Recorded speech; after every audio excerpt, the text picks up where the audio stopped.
दिखाई दे रहा है। एक पुरानी कहावत है कि पहाड़ के शिखर पर पहुंचने के बाद आप नीचे ही उतरते हैं। निश्चित रूप से पहाड़ के शिखर पर पहुंचने के बाद अब बीजेपी ढलान पर है।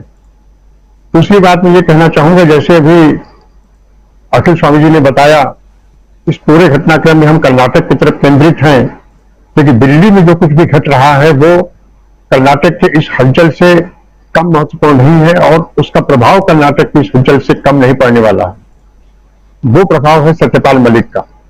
सत्यपाल मलिक जी ने 3 खुलासे किए, 3 बातें बताई। एक तो पुलवामा हमला को लेकर बताया, जहाज की बात कि एयरलिफ्ट नहीं कराया गया, जहाज नहीं दिया गया। दूसरी राम माधव के बारे में बताया कि 300 करोड़ रुपए रिश्वत की पेशकश की गई। और तीसरी बात जो दिल्ली में जंतर मंतर पर हमारे महिला पहलवानों द्वारा ओलंपिक के मेडल लाने वाली बच्चियों द्वारा जो आंदोलन किया जा रहा है उसके बारे में। कल जब इसी में कुछ राजनीतिक चर्चा से अलग हटके कुछ कानून की बातें बता दूं, कल जब सुप्रीम कोर्ट में solicitor general of India Tushar Mehta ने यह कहा कि पुलिस की इच्छा है कि वो इस मामले में प्रारंभिक जांच कराए, उसके बाद एफआईआर कायम कराए। यह अत्यंत हास्यास्पद बयान है और अत्यंत हास्यास्पद कथन है।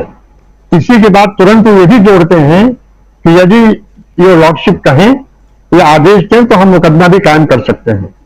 सीधी सी बात है कि 154 सीआरपीसी जिसके अंतर्गत एफआईआर दर्ज होती है, जिसके अंतर्गत एफआईआर दर्ज करने की पुलिस को पावर है, उसमें साफ साफ लिखा हुआ है किसी भी अपराध की सूचना यदि थाने दी जाएगी तो इस धारा के अंतर्गत मुकदमा दर्ज होगा और जो कुछ भी उस एफआईआर में लिखा रहेगा, जो कुछ भी उस वार्ता पत्र में लिखा रहेगा, वो वैसी धाराएं आईपीसी की धाराएं या जो भी धाराएं लगेंगी उन्हें लगा दी जाएंगी। प्रारंभिक जांच का कोई जिक्र ही नहीं है, प्रारंभिक जांच का कोई प्रावधान ही नहीं है। प्रारंभिक जांच का प्रावधान विभागीय जांच में होता है। जैसे मैं अधिकारी हूं और मेरे खिलाफ कोई कंप्लेंट जाती है तो उसकी सरकार पहले प्रारंभिक जांच कराती है सीनियर अफसर से कि आप इसकी जांच करिए, इसमें कितना सत्य है। प्रारंभिक जांच के बाद जब अफसर इस तथ्य पर पहुंचता है कि नहीं इसमें कुछ तथ्य है, इसकी गंभीर जांच की जानी चाहिए, तब विभागीय जांच की कार्रवाई होती है। और विभागीय जांच में यदि पाया जाता है कि अपराध हुआ है तो उसका फिर मुकदमा कायम करके फिर पुलिस तफ्तीश होती है। लेकिन ये अलग है और ये बिल्कुल अलग बात है कि आप अपराध का मुकदमा कायम नहीं कर रहे हैं। इसीलिए मेरा ये कहना है कि कहीं न कहीं सरकार की दृष्टि कुश्ती महासंघ के अध्यक्ष को बचाने के लिए है, न भी बचाने के लिए है तो इस मामले को टालने के लिए है। ये तो हुई कानून की बात। अब सुरेश शुक्ला जी की बात पर आते हैं। इन्होंने बहुत सही कहा कि कर्नाटक से जो बयार चली है, कर्नाटक में जो परिवर्तन की लहर दिख रही है, जो परिवर्तन का संकेत मिल रहा है, वो आगे आने वाले राज्यों के चुनाव में जैसे तेलंगाना, छत्तीसगढ़, मध्य प्रदेश, राजस्थान और हो सकता है महाराष्ट्र भी, महाराष्ट्र में शामिल हो सकता है। इसका अंदाजा जरूर होगा शरद पवार जी को, तो वो अत्यंत अनुभवी और वरिष्ठ नेता हैं और उनका रहस्य भी काफी गहरा है। लोग समझ नहीं पाते कि ये इनकी किस बात का क्या परिणाम होगा और उनकी किस चाल का क्या असर होगा। तो ऐसी स्थिति में इसमें बड़े नेता की बात को कि रोटी पलटनी चाहिए, दरकिनार नहीं किया जा सकता। वैसे ये कथन डॉक्टर लोहिया का है कि रोटियां पलटती रहनी चाहिए, रोटियां और सरकारें पलटती रहनी चाहिए जिससे वो जल ले जाए। ये बात उन्होंने बहुत सही कही शरद पवार जी ने कि इसका वक्त आ गया है।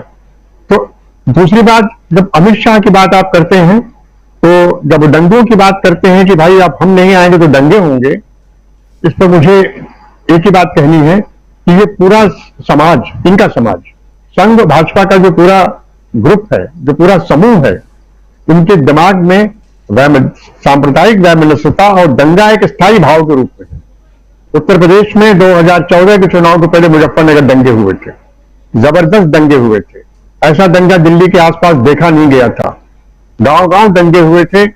हालांकि पश्चिमी उत्तर प्रदेश में दंगे होते रहे हैं, मुरादाबाद में हुए थे, फिरोजाबाद में हुए हैं, आगरा में हुए हैं, मेरठ में हुए हैं और लंबी अवधि तक चलने वाले दंगे रहे हैं।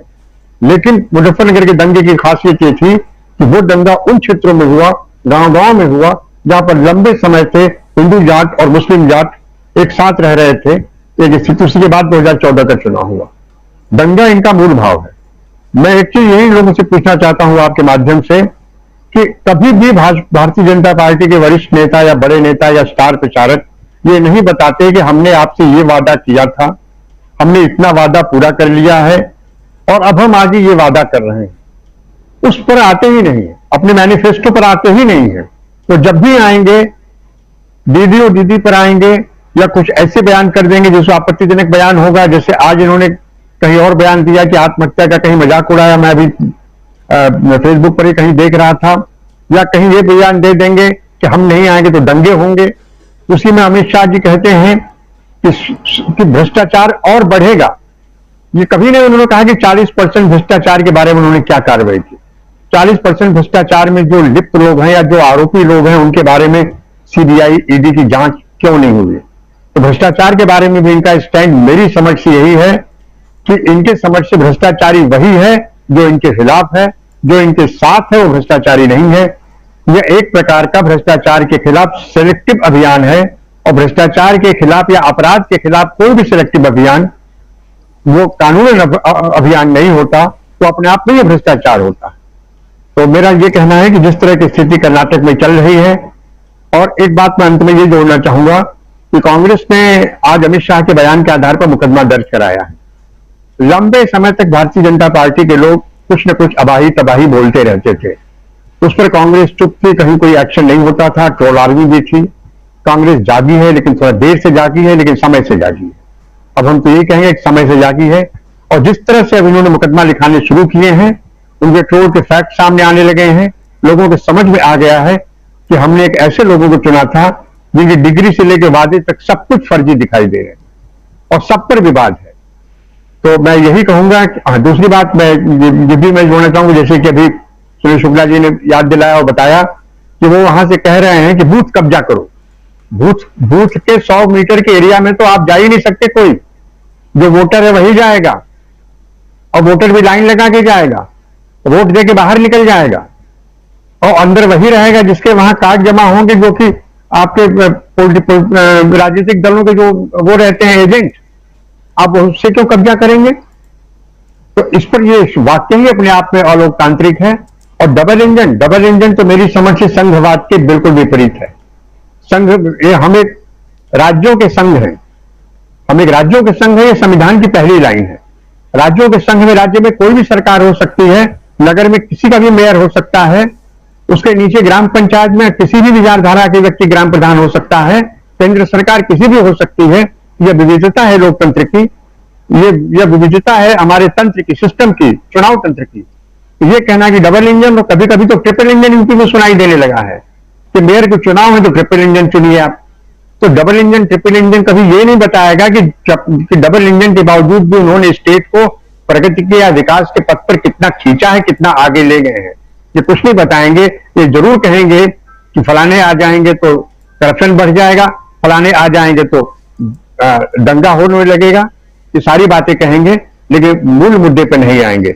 मेरा यही कहना है कि कर्नाटक में जो कुछ भी इस समय दिखाई दे रहा है उससे भाजपा घबराई हुई है और वो डिफेंसिव मोड में है, और कांग्रेस अपने सधे हुए तरीके से अपना कदम आगे बढ़ा रही है। अब परिणाम 10 तारीख की वोटिंग के बाद जो आएगा तभी कहा जा सकता है। सर्वे बेहतर बता रहे हैं, लेकिन सर्वे सिर्फ एक अनुमान होते हैं, अनुमान पर हम बहुत कुछ अपनी राय न व्यक्त करें तो बेहतर है। राजीव जी। जी बिल्कुल बिल्कुल सिंह साहब,